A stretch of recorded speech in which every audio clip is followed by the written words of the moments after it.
معزز سامعین کرام، آپ سن رہے ہیں دیار اردو چینل پر احمد ریاض الہدیٰ کی کتاب سلاطین دہلی۔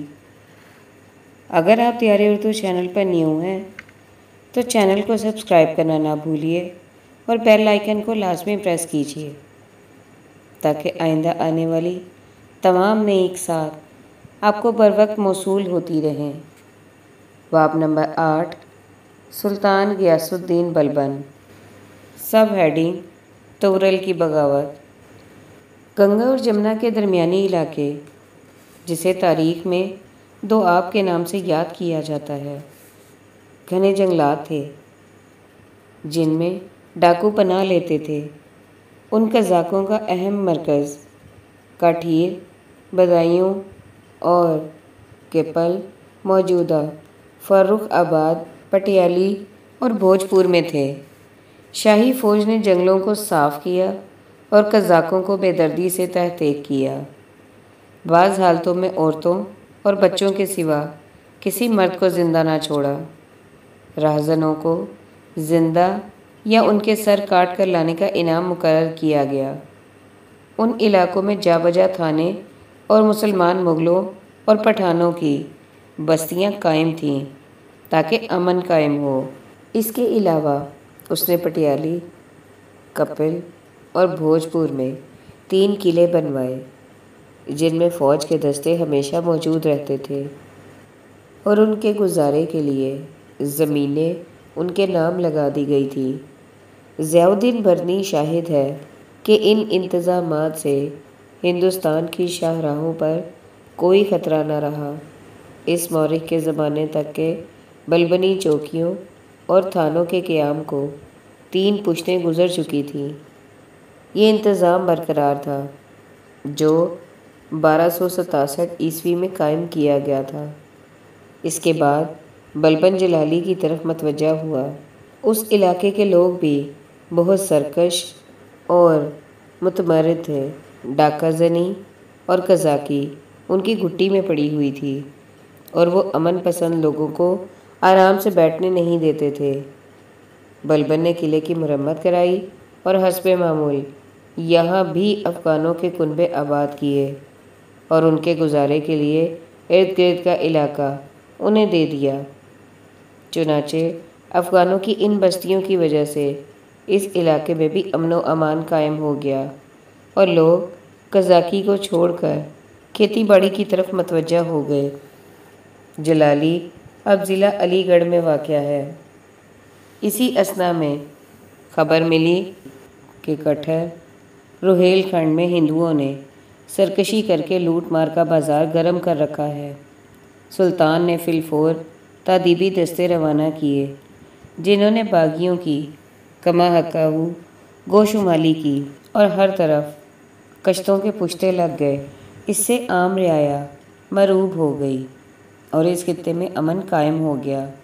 فوج کی نقل و حرکت کے لیے نئی سڑکیں بنائی گئیں اور جا بجا مسلمانوں کی نو آبادیاں قائم کی گئیں تاکہ ہندو زمینداروں پر احتساب رہے اور ان کی بغاوت کی صورت میں مقامی آبادی میں وفادار عنصر بھی موجود ہو۔ اس کے بعد 2 سال تک کوہسار نمک واقع پنجاب کے متمرد اور باغی سرداروں کی سرکوبی ہوتی رہی۔ یہ لوگ کھوکھر قوم سے تعلق رکھتے تھے اور سلاطین دہلی کے لیے باعث اذیت بنے ہوئے تھے۔ بلبن نے ان کی قرار واقع گوشمالی کی اور ان کے گھر بار لوٹ لیے۔ اس قتل و غارت میں بے شمار گھوڑے بلبن کے ہاتھ آئے۔ چنانچہ فوج میں 40 روپے میں اچھا گھوڑا بکنے لگا۔ بلبن کے انتظامات دفاع کے سبب انہیں پھر برصغیر پر حملہ آور ہونے کی جرأت نہ ہوئی۔ شیر خان کی وفات کے بعد وہ پھر ہندوستان پر حملے کرنے لگے۔ علاوہ ازیں اس وقت ان کی حکومت غزنی، خراسان اور ماوراء النہر میں قائم ہو چکی تھی اور چنگیز خان کے پوتے ہلاکو خان نے بغداد کی اینٹ سے اینٹ بجا کر عباسیوں کی 500 سالہ عظمت کو خاک میں ملا دیا تھا۔ ترکستان سے لے کر شام تک تمام اسلامی ممالک میں بے گناہ مسلمانوں کے خون کی ندیاں بہہ رہی تھیں۔ دہلی چونکہ ان خون خار نیم وحشیوں کی دست برد سے محفوظ تھی، اس لیے اسلامی ممالک سے بے شمار علماء، شعراء اور فنکار یہاں آ گئے تھے۔ علاوہ ازیں بے شمار تاجدار تخت و بخت سے محروم ہو کر دہلی میں پناہ لے رہے تھے۔ اس لحاظ سے بلبن کا دربار بالکل بے نظیر اور بے مثال تھا، لیکن جلد ہی منگولوں نے ہندوستان پر پھر حملے شروع کر دیے۔ شیر خان کی وفات کے بعد محافظ سرحد ولی عہد شہزادہ محمد کو مقرر کیا گیا۔ یہ شخص شہزوری اور بہادری کے علاوہ علم دوستی اور معرف پروری میں اپنی مثال آپ تھا۔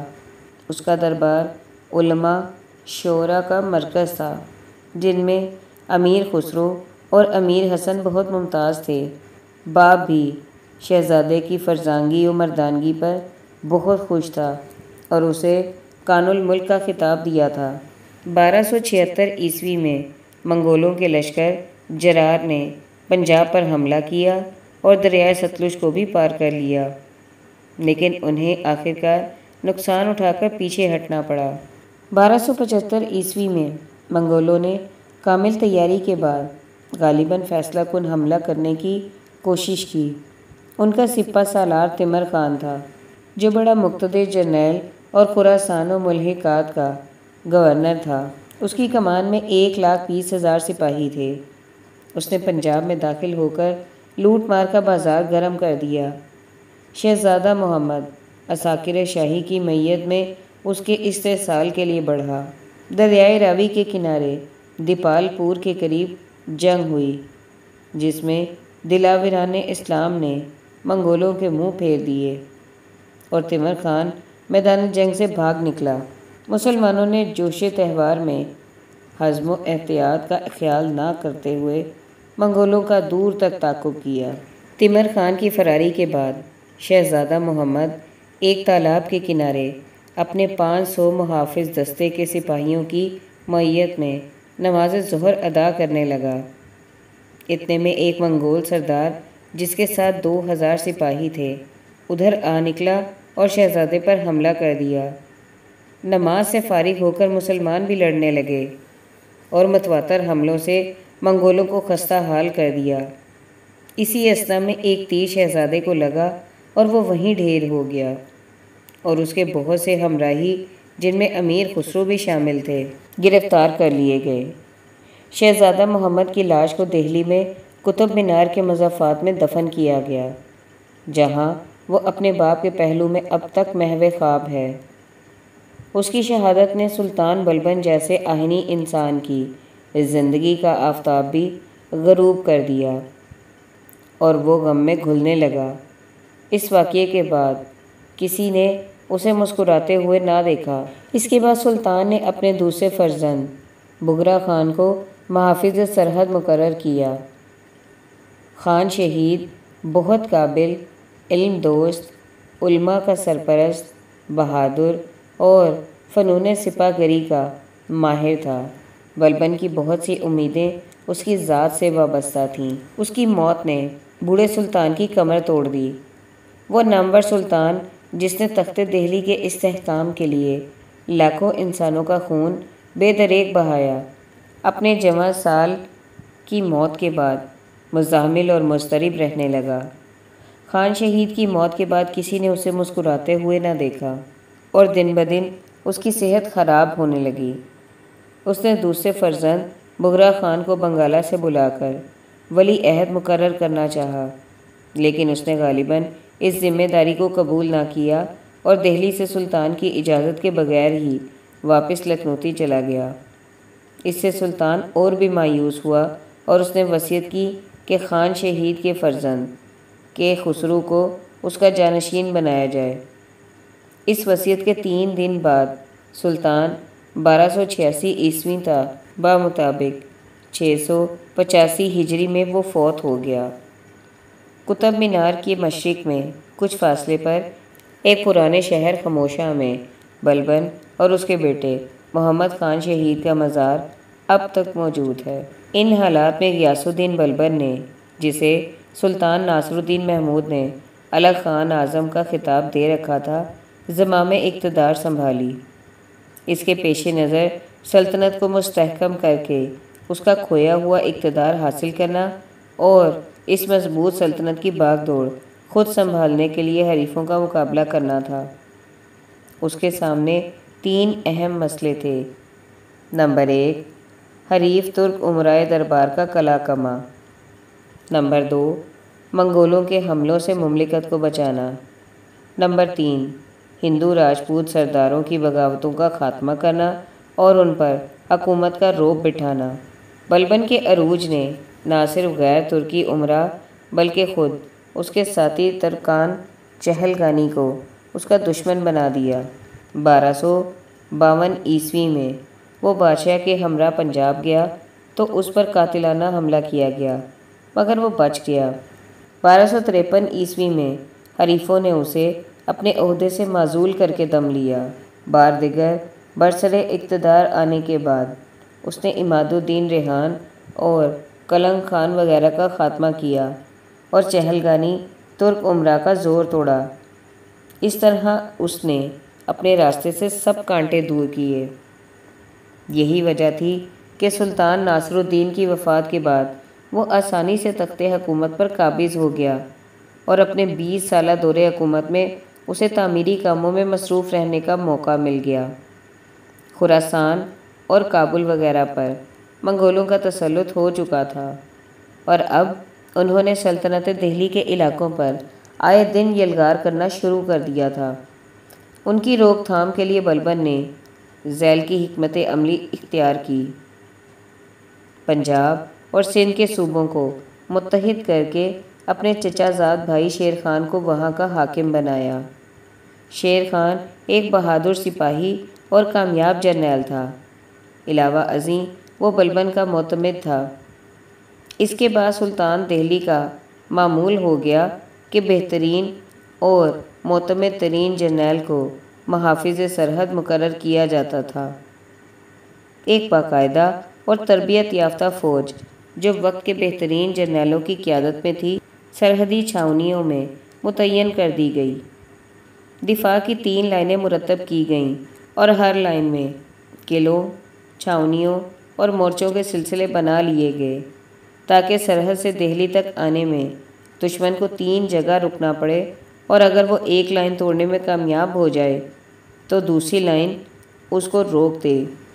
پہلی لائن اچ اور ملتان پر تھی، دوسری دیپال پور اور پاک پتن پر، تیسری سمانہ سنام اور ہانسی پر۔ ہر لائن پر قلعوں، چھاؤنیوں اور مورچوں کا سلسلہ تھا اور ان میں سامان حرب اور خوراک کے ذخیرے جمع کیے گئے تھے تاکہ دشمن کی آمد پر راستے بند ہو جانے اور محاصرے کی صورت میں تکلیف نہ ہو۔ سرحد کے بعض سرکش قبائل اور بالخصوص کوہ جود کوہسار نمک کے کھوکر منگولوں سے مل جاتے تھے اور سلطنت دہلی کے دفاع کی کمزوری کا باعث بنتے تھے۔ بلبن اور سلطان ناصر الدین محمود ان کی سرکوبی کے لیے 1246 عیسوی میں خود گئے۔ سلطان دریائے چناب کے کنارے بامقام سودرہ مقیم رہا اور بلبن خود کوہسار نمک گیا اور کھوکھروں کو ان کی شرارتوں کی خاطر خواہ سزا دی۔ منگولوں کی سرکوبی اور سلطنت کے دفاع کے لیے مذکورہ صدر انتظامات کے باوصف بلبن نے ان سے دوستانہ مراسم اور سفارتی تعلقات استوار کرنے کی کوشش کی۔ چنانچہ 1258 عیسوی میں بلبن نے اپنا سفیر منگولوں کے پاس بھیجا۔ اگلے سال منگول فرمانروا ہلاکو خان کا سفیر اس کے پاس آیا اور دونوں سلطنتوں میں کچھ غلط فہمیاں دور ہوئیں اور باہمی اعتماد اور دوستی کی فضا قائم ہونے لگی۔ سلطنت دہلی کی کمزوری اور امرائے چہلگانی کی باہمی رقابتوں کے باعث راجپوتوں کے دلوں سے ترکوں کا رعب جاتا رہا اور انہوں نے سرکشی شروع کر دی۔ بلبن نے حریف امراء پر قابو پاتے ہی راجپوتوں کا استحصال شروع کر دیا۔ دوآب کے ہندو زمینداروں کی تادیب کی اور کڑا سے کلیاں تک تمام علاقہ کے راجپوتوں کو اطاعت گزاری پر مجبور کیا۔ گوالیار، چندیری اور شمالی راجپوتانے کو مسخر کیا۔ میواتیوں کی تادیب سے نواحِ دہلی میں امن و امان قائم ہو گیا۔ اندرون ملک میں قیام امن سے سرحدوں کی حفاظت اور دیگر تعمیری کاموں کی طرف توجہ کرنے کا موقع مل گیا۔ بلبن اپنی زندگی میں 40 برس برسر اقتدار رہا۔ اس مدت کو 2 مساوی حصوں میں تقسیم کیا جا سکتا ہے۔ پہلے 20 برس وہ مسند وزارت پر مطمئن رہا۔ دوسرے حصے میں وہ خود سریر آرائے مسند حکومت تھا اور ایک مطلق العنان بادشاہ کی طرح امور ملکی سر انجام دیتا تھا۔ ناصر الدین محمود نماز روزہ کا پابند اور متدین بادشاہ تھا اور امور ملکی کی طرف بہت کم متوجہ ہوتا تھا، لیکن اس پرآشوب زمانے میں ایک باتدبیر اور سخت گیر آدمی کی ضرورت تھی، اور اس ضرورت کو بلبن نے بوجہ احسن پورا کر دیا۔ التمش نے مفتوحہ علاقے کو جاگیرداروں یا بڑے بڑے امراء میں تقسیم کر دیا تھا۔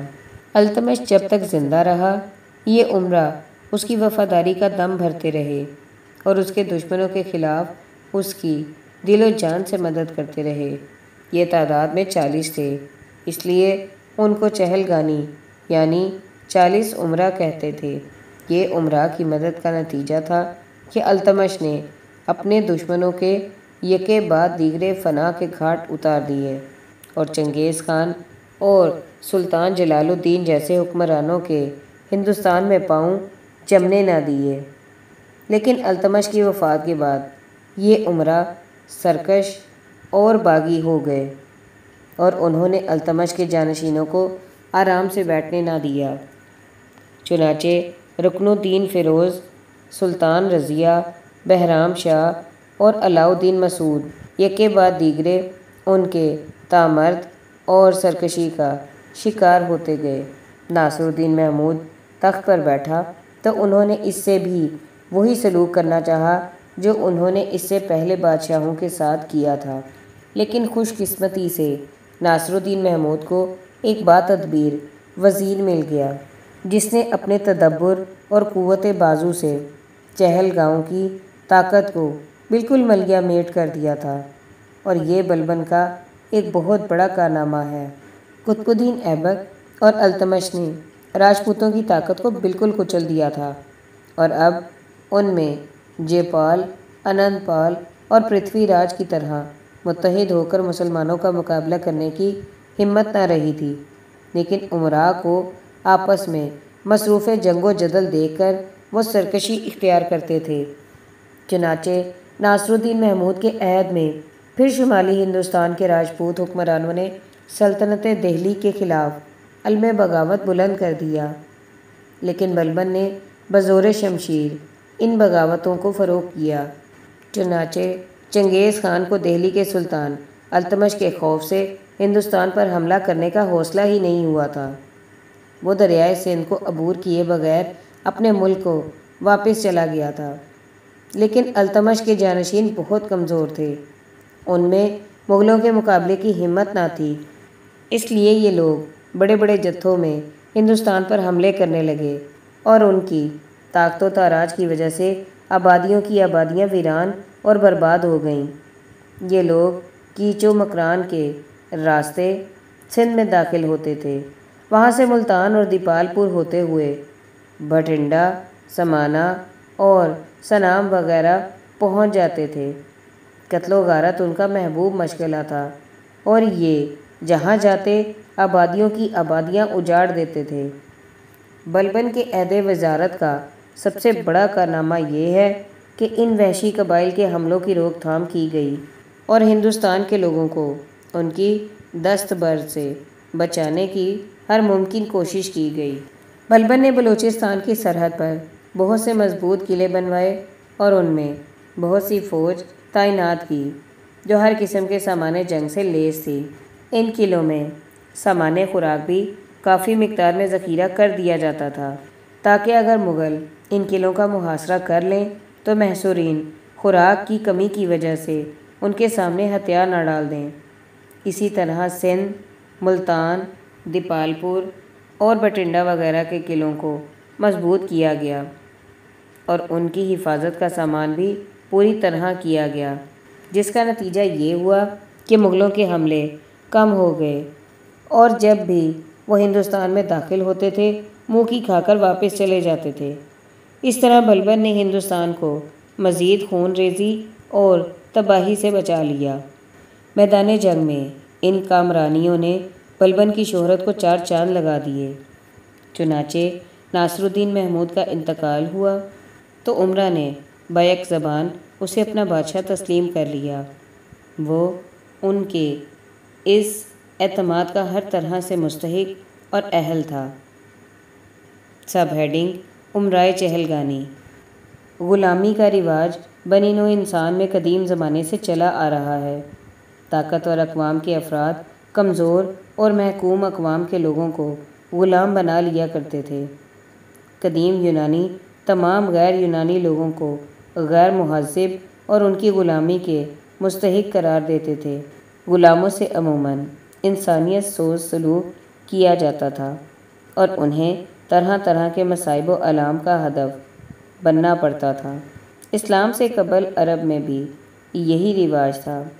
جناب سرور کائنات نے غلاموں سے حسن سلوک کی تلقین کی، انہیں مختلف گناہوں کے کفارے کے طور پر اور ویسے آزاد کرنا بہت بڑا ثواب قرار دیا۔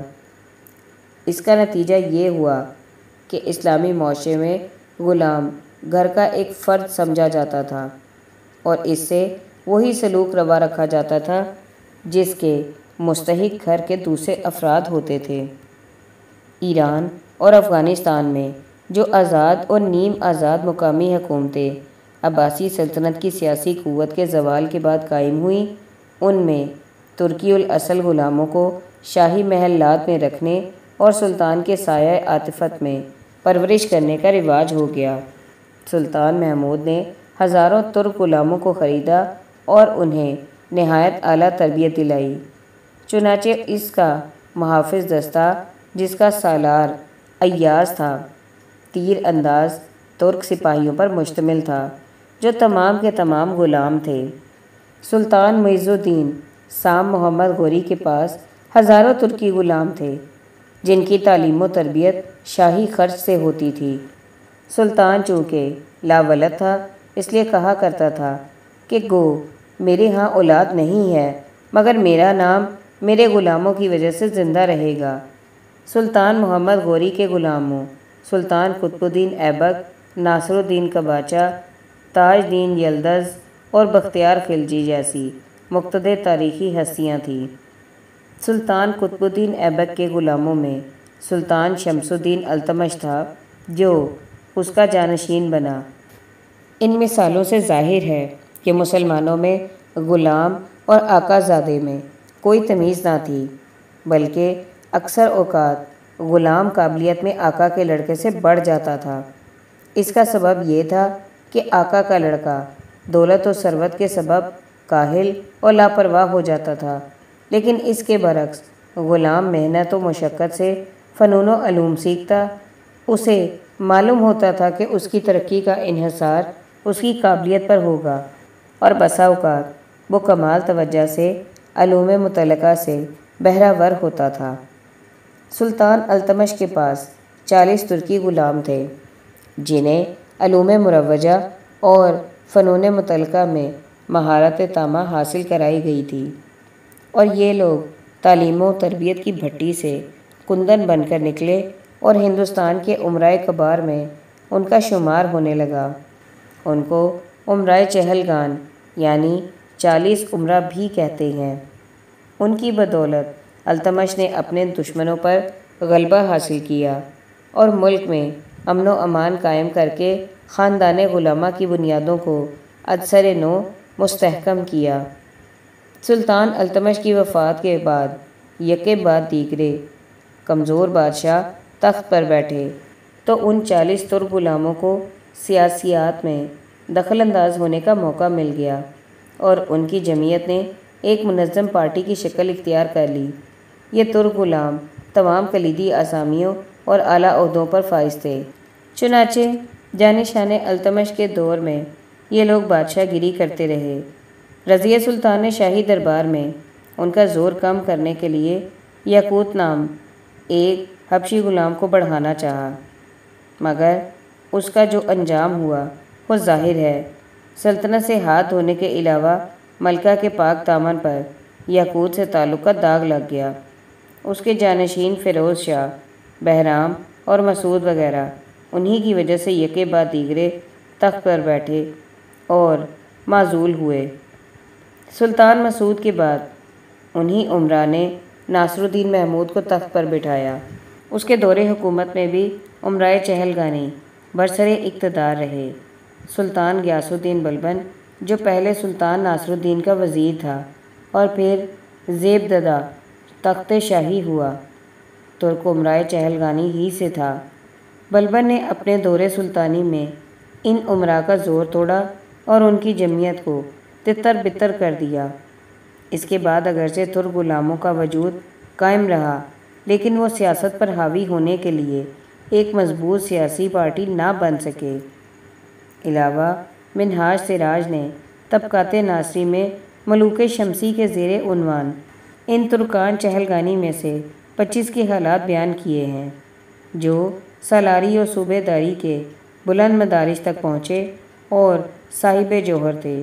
ان میں تاج دین سنجر، قزلق خان، ملک کبیر خان، ایاز الموزی جو سلطان رضیہ کے دور میں صوبے دار لاہور تھا، ملک سیف الدین ایبک، ملک کراتش خان البتگین، ملک اختیار الدین التونیہ حاکم بٹھنڈا جس سے سلطان رضیہ نے شادی کر لی تھی، اور ملک شیر خان خاص طور پر ممتاز ہیں۔ ملک شیر خان سلطان بلبن کا چچا زاد بھائی تھا۔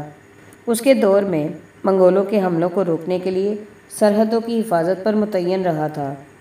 ضیاء برنی کا بیان ہے کہ بصیر اور بٹھنڈا کے قلعے اسی نے تعمیر کرائے تاکہ وہ منگولوں کی راہ میں سد سکندر کا کام دے سکے۔ اس کا مقبرہ بصیر واقعہ ریاست بیکانیر اب تک موجود ہے۔